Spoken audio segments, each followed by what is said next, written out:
Sa Baguio City, kinulong ang isang babaeng bagong kapapanganak lang dahil daw sa pagpatay niya sa sarili niyang anak. Sa kaparehong lungsod, isang bago namang silang na sanggol ang natagpuang patay at nakasilid sa plastic bag. Nagbabalik si Joan Punsoy ng RTV Balitang Amyanan.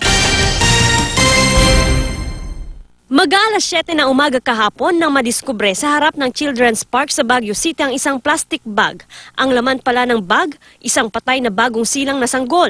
Inaalam pa sa ngayon kung sino ang nag-iwan doon. Sana, inano lang sana. O, pinabigay. Mga yung mga pulis, tignan nila. Oo, para alam nila kung sinong nag-iwan dun. Patuloy ang investigasyon ng pulisya sa insidente. Kulungan naman ang bagsak ng babaeng ito dahil sa pagpatay niya sa sarili niyang anak. Base sa investigasyon, habang nagbabakasyon sa ibang probinsya kasamang mga kaanak, iniluwal mag-isa ng 26 anyos na sospek ang kanyang anak sa banyo. Itinago raw niya ang kanyang pagbubuntis sa mga kaanak at asawa. Halata namang lumaki ang tiyan ng sospek. Pero kapag may nagtatanong, ang sinasabi raw nito ay may sakit siya. Hindi alam ng family na buntis ito eh.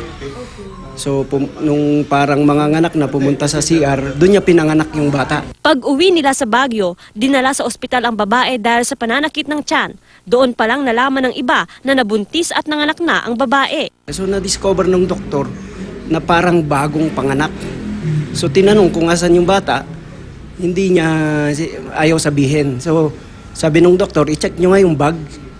Nakita doon yung Asphyxia by suffocation ang sanhi ng pagkamatay ng sanggol. Sinampahan na ng kasong infanticide ang sospek. Joan Punsoy, Nagbabalita, Pilipinas.